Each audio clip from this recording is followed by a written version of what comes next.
Di sebelum video ini, gue bikin konten video yang ngebahas soal motif pembunuhan mantan Perdana Menteri Jepang Shinzo Abe.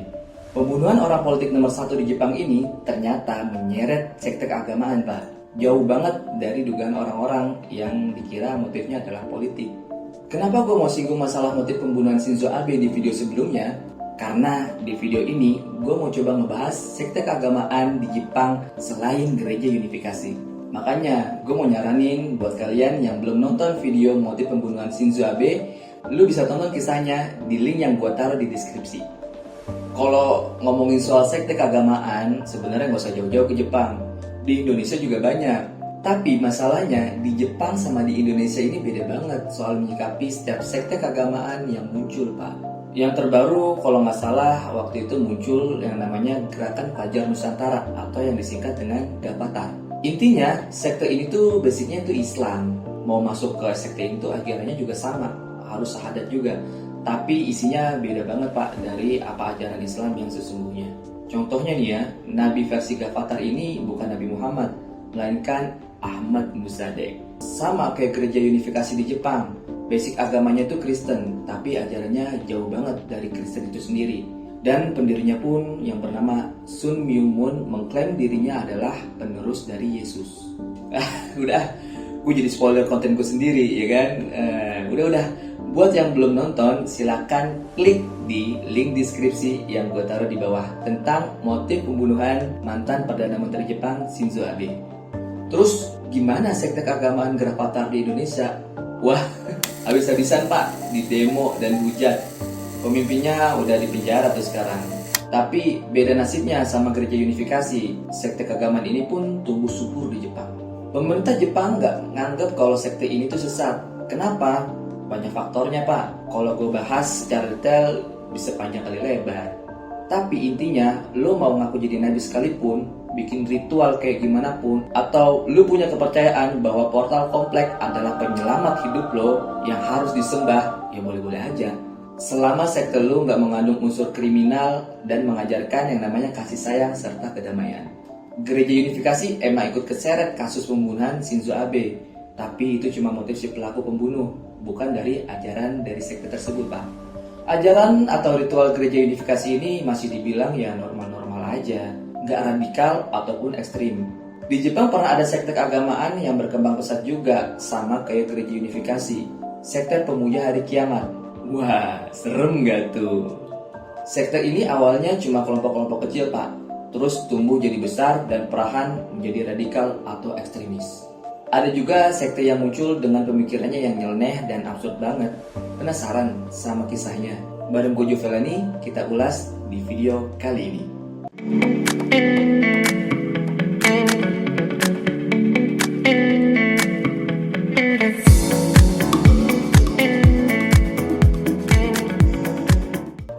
Sekte Pemuja Hari Kiamat atau yang lebih dikenal dengan nama Aum Shinrikyo. Sekte ini tuh awal mula kebentuk di tahun 1984 dan setiap sekte pasti punya namanya pemimpin. Nah, ini dia pemimpinnya, namanya adalah Shoko Asara.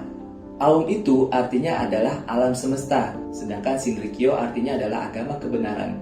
Jadi kalau digabung, Aum Shinrikyo itu adalah agama kebenaran yang tertinggi. Semua agama juga ngeklaim kebenarannya bagi para pengikutnya, tapi nggak dijadiin judul nama sekte ini juga. Ini mah narsis. Uniknya, Shoko Asara ini lahir bukan dari keluarga ahli agama atau pemimpin agama. Ayahnya sendiri merupakan seorang pengrajin tikar di Pulau Kyushu. Shoko Asara sekolah di kebutuhan khusus karena dari umur 6 tahun penglihatannya tuh nyaris buta. Lulus di umur 19 tahun karena kebutaannya dia nggak bisa masuk ke sekolah medis. Tapi keren juga sih, ternyata dia anak jurusan hukum di Universitas Tokyo, bukan Universitas abal-abal, Pak. Tapi dikisahkan kalau dia gagal ujian kelulusan dan dia sempat menjadi ahli akupuntur, nikah, punya 6 anak, dan dia sempat juga dipenjara karena dia jual obat-obatan ilegal di klinik akupunturnya tersebut. Keluar dari penjara, dia jadi orang yang pendiam, Pak. Terus dia pergi ke India sekitar 2 tahunan. Balik lagi ke Jepang jadi instruktur yoga. Di kelas yoganya, dia mulai berceramah pakai jubah kebesarannya dan ngaku-ngaku kalau dia menerima wahyu di pegunungan Himalaya. Nah, di kelas yoga ini awal mulanya sekte Aum Shinrikyo ini muncul. Aum Shinrikyo sekte agamaan yang nyampurin ritual agama Hindu sama Buddha. Belakangan dia nambahin ritual dari agama Kristen, Pak. Kenapa dibilang sekte pemuja hari kiamat? Karena di setiap khotbahnya, Soko Asara ini suka nyelipin tuh ramalan-ramalan tentang hari kiamat versi dia sendiri. Jepang bakal tenggelam lah, dunia hancur karena perang dunia ketiga lah, dan ya, Aum Shinrikyo adalah penyelamat dari itu semua. Dari awal terbentuknya kelompok ini sampai tumbuh besar dan ngelakuin ritual aneh, masyarakat Jepang atau pemerintah Jepang nggak langsung ngecap kalau kelompok ini tuh sesat. Kalau di Indonesia ada kelompok agamaan yang melenceng dikit dari 6 ajaran agama resmi yang ada di Indonesia nih, langsung deh tuh OTW digeruduk sama massa. Walaupun awalnya berjalan dengan normal, sampai suatu saat organisasi ini akan menyebarkan teror di ibu kota Jepang, tepatnya di Tokyo. Bahkan ya, di tahun 1987, Aum Shinrikyo dapat sertifikat resmi organisasi keagamaan di Jepang. Kalau kita kurang lebih kayak MUI lah, atau Muhammadiyah, atau NU. Pada tahun 1990, Aum Shinrikyo sempat ngikut pemilu legislatif. Gagalnya Aum Shinrikyo ini di pemilu, menurut gua, gara-gara Jepang tuh negara sekuler, Pak. Lu tahu kan sekuler itu apa? Sekuler.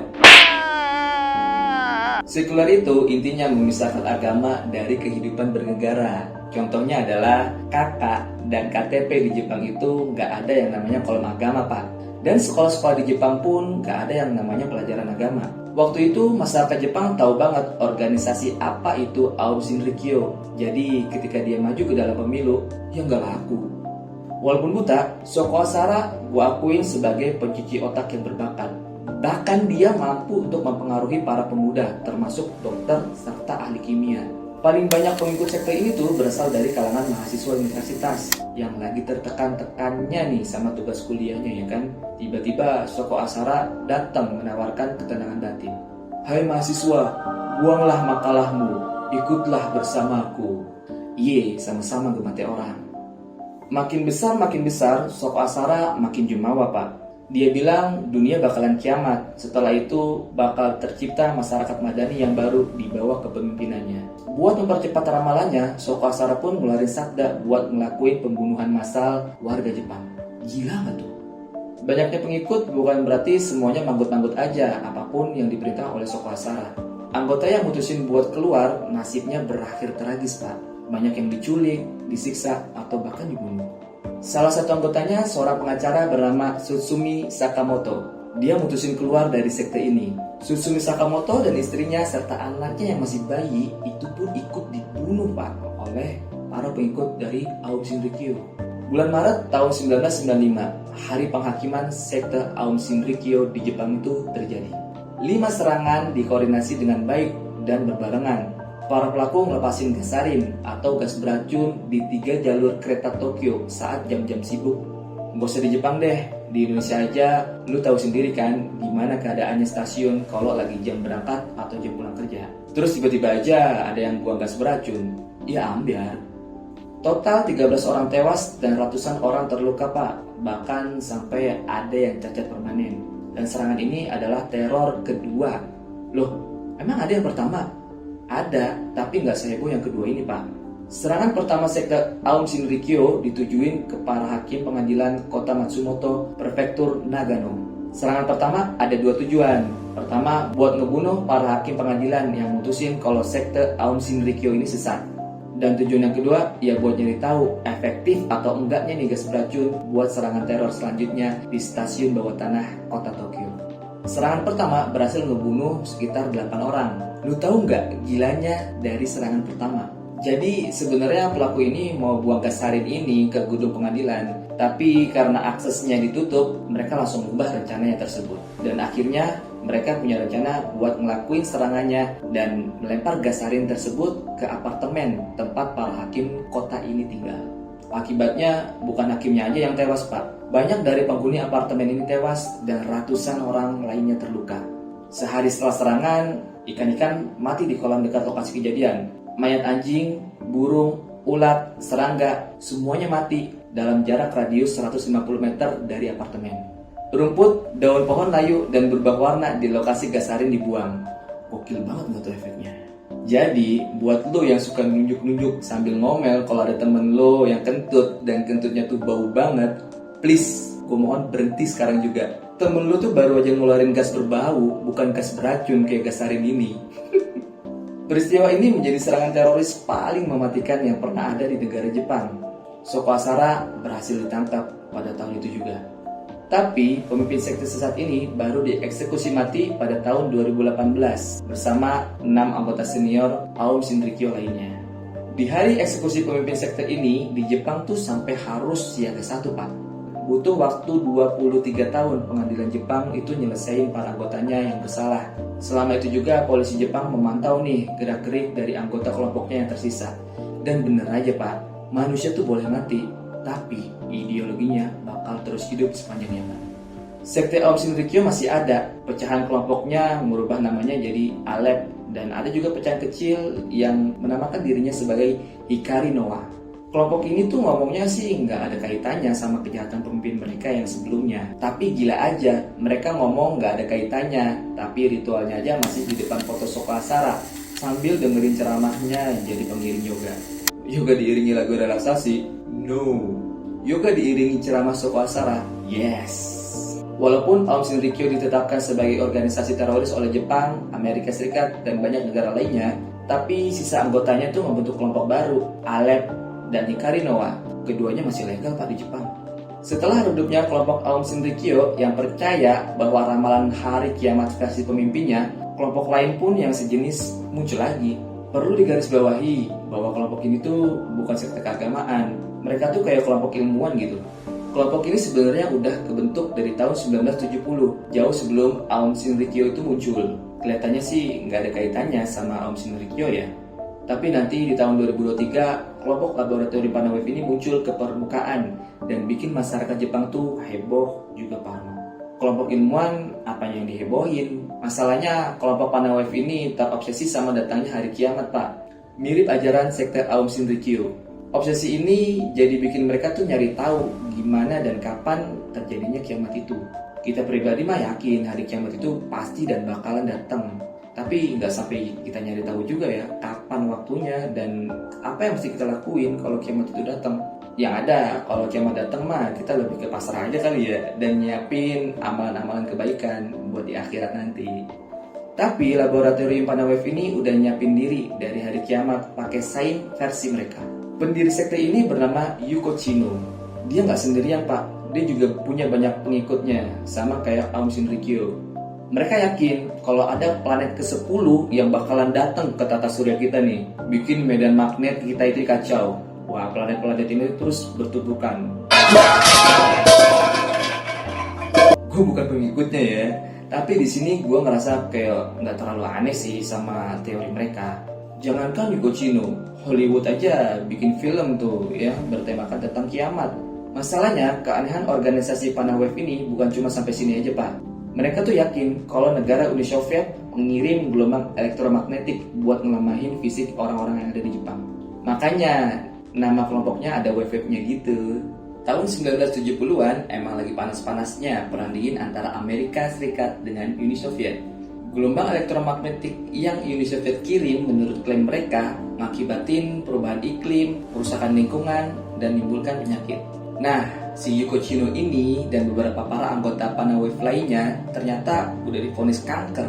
Mereka nuduh penyakit yang mereka alami ini karena gelombang elektromagnetik yang dikirim oleh Uni Soviet.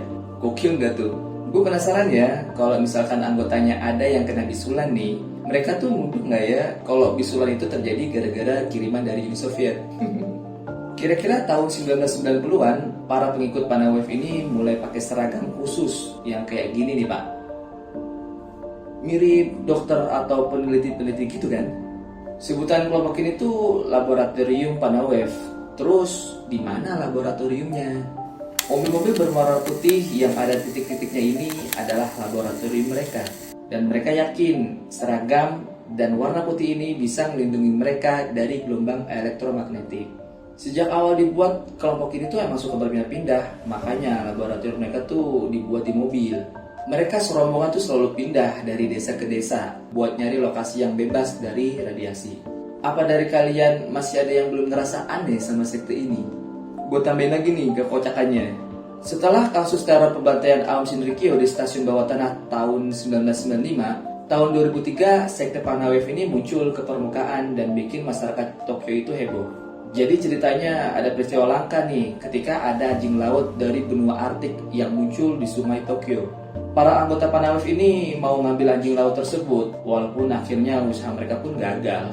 Jadi tuh mereka percaya kalau anjing laut ini tersesat karena gelombang elektromagnetik, dan jika mereka berhasil pulangin anjing laut ini ke benua Arktik, mereka bakal mencegah datangnya hari kiamat. Sumpah, logika gue nggak sampai. Tanggal 15 bulan Mei tahun 2003 adalah hari kiamat menurut perhitungan mereka, Pak. Dan beberapa minggu sebelumnya di hari penentuan itu datang, mereka mulai tuh repot-repot dan bikin camp. Mereka meneliti sana sini, ya kan, bikin perhatian publik Jepang ini menuju ke kelompok ini. Sampai berminggu-minggu media dan polisi Jepang pun ikut memantau kegiatan mereka. Kepolisian Jepang pun ini lama-lama gerah kali ya sama tingkah mereka. Mungkin juga takut pas tanggal 15 Mei ini tahu-tahu kelompok ini ngelakuin pembantaian massal sama yang kayak dilakuin oleh Aum Shinrikyo. Dan akhirnya pada tanggal 14 Mei, sehari sebelum hari kiamat versi Panawave ini muncul, polisi menggerebek camp mereka.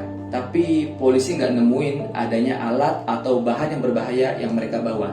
Tanggal 15 Mei 2003, hari kiamat pun sampai, Pak. Tapi gak perlu gue lanjutin kayak gimana akhirnya. Lu aja masih nonton video ini di tahun 2022 ya kan? Intinya hari kiamat yang mereka khawatirkan gak terbukti. Bahkan yang kocaknya lagi nih, mereka bilang kalau ternyata mereka itu salah perhitungan tanggalnya. Asisten Komandan Yuko Chino merevisi tanggal kiamat. Yang bener itu adalah tanggal 22 Mei tahun 2000. Nunggu apa, Pak? Nggak perlu lanjutin lagi. Kiamat apa enggak tuh? Kalian sampai sekarang tuh masih nonton video ini. Karena klaim hari kiamat mereka nggak terbukti 2 kali, perhatian media pun memudar dan akhirnya kelompok ini pun tenggelam gitu aja dengan ketidakjelasan. Jadi ya gitulah, beraneka macam kepercayaan manusia. Gak ada yang salah sebenarnya sama orang-orang yang kayak gini, seriusan dah. Bahkan lu yang nonton video ini pun atau gue pribadi juga punya kepercayaan, ya kan? Tapi masalahnya janganlah percaya kayak gitu tuh sampai harus membuat kita nih membunuh atau menyakiti perasaan manusia yang lainnya. Menjaga negara kita dari sekte menyimpang itu perlu banget, tapi jangan pakai cara kekerasan atau yang menyimpang. Oke, mungkin cukup pembahasan di video kali ini. Like kalau lu suka sama konten ini dan subscribe buat yang belum subscribe. Gojo Velani pamit undur diri.